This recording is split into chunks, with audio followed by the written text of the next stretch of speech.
Worker unity जिंदाबाद जिंदाबाद जिंदाबाद वर्कर यूनिटी जिंदाबाद जिंदाबाद जिंदाबाद वर्कर यूनिटी जिंदाबाद जिंदाबाद जिंदाबाद वर्कर यूनिटी जिंदाबाद जिंदाबाद जिंदाबाद आसारा चोट को लागू करो आसारा चोट को लागू करो साडा हक इत्थे रख साडा हक इत्थे रख साडा हक इत्थे रख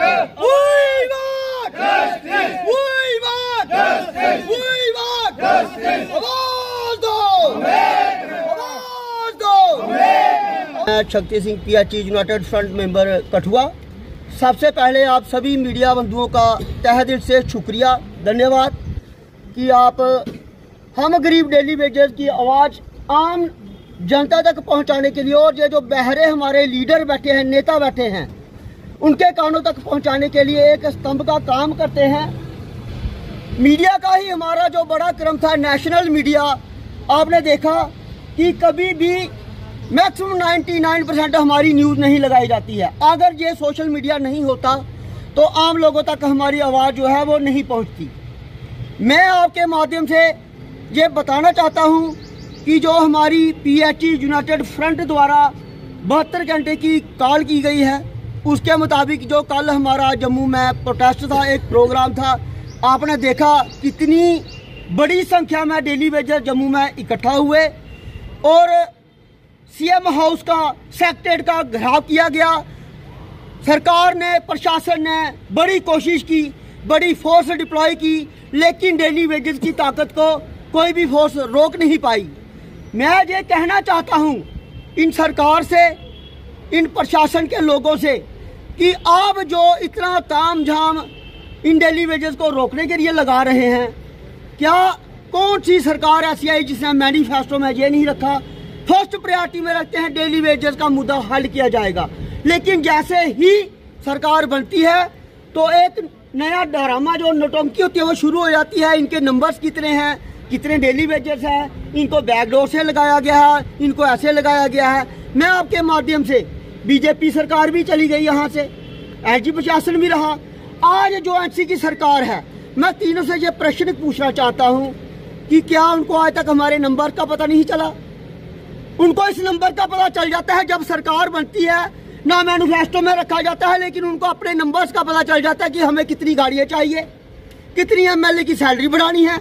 जो 1 घंटे के लिए MLA बनेगा उसको भी पेंशन मिलेगी, लेकिन जो 30 साल से PHE डेली वेजर दर दर की ठोकर खा रहा है, हर सीजन में काम कर रहा है, टेम्परेचर 40 का हो तब भी काम करता है, माइनस के डिग्री का हो तब भी सर्दी में काम करता है और गंदी नाली में हाथ डाल के काम करता है, लेकिन इनको सिर्फ काम चाहिए।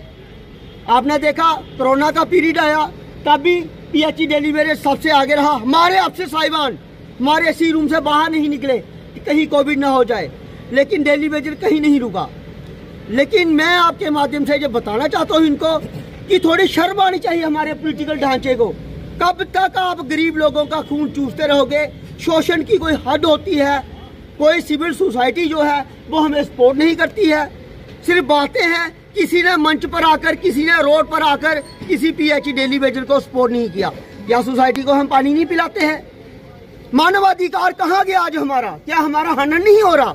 हमारा शोषण नहीं हो रहा? हमारे बच्चे नहीं है, पेरेंट्स नहीं है? हमने 3 पीढ़ियां बर्बाद की हैं इस डिपार्टमेंट में आके, और इन नेताओं को शर्म नहीं आती है कि ऐसे बच्चों की तरह बहानेबाजी करते हैं और हमारी पेंडिंग अभी तक नहीं क्लियर कर सके। जे रेगुलराइजेशन पॉलिसी हम मांग रहे हैं, जो हमारे रिटायर्ड पर्सन हो गए हैं जिन्होंने सुसाइड किया उनके लिए पॉलिसी मांग रहे हैं। हमने कौन सा कोई हजारों करोड़ रुपया इनसे मांग लिया है? मैं रिक्वेस्ट करता हूं इनसे कि डेली वेजर्स का हक जल्दी से जल्दी उनको दिया जाए, नहीं तो ये जो 72 घंटे की कॉल है इसको बढ़ने में ज़्यादा देरी नहीं लगेगी। हमारे जो साथी हैं बाकी, अभी जम्मू में प्रोटेस्ट लगातार चल रहा है, आने वाले दिनों में ये हालात इतने गंभीर हो सकते हैं। गर्मी का टाइम आ रहा है, रमज़ान महीना है, हम अपने मुस्लिम भाइयों से माफ़ी चाहते हैं कि हमें काम छोड़ना पड़ रहा है, लेकिन इसकी जिम्मेवारी जो है वो इसी सरकार की है जो हमें बोलते कुछ हैं और करते कुछ हैं। मैं फिर आपके माध्यम से ये गुहार लगाता हूँ कि इस डेली वेजर का हल कीजिए, नहीं तो जो आपके पास 10-12% मैन पावर बची है परमानेंट की, आने वाले कुछ ही महीनों में वो भी चली जाएगी। क्या बीजेपी सरकार ने कोई मैन पावर लगाई? हजारों करोड़ रुपया हमारी स्कीमों के लिए आता है। घोटालेबाजी इतनी चल रही है जिसका कोई हिसाब नहीं है। हजारों करोड़ रुपया इन स्कीमों के लिए आता है, लेकिन पीएचई डेली वेज के लिए इनके पास कोई पैसा नहीं है। तब हमारे फाइनेंशियल मिनिस्टर हैं, वो भी चुपचाप खड़े हो जाते हैं।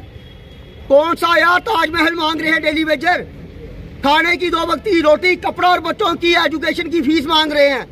कौन सा एम्प्लॉई आज जो 1 लाख रुपया 80-90 हज़ार से कम लेता है, लेकिन डेली वेजर परमानेंट एम्प्लॉय से ज्यादा काम करता है, उसको 9,000 दिया जाता है, जिससे उसकी बच्चों की फीस भी नहीं निकलती है।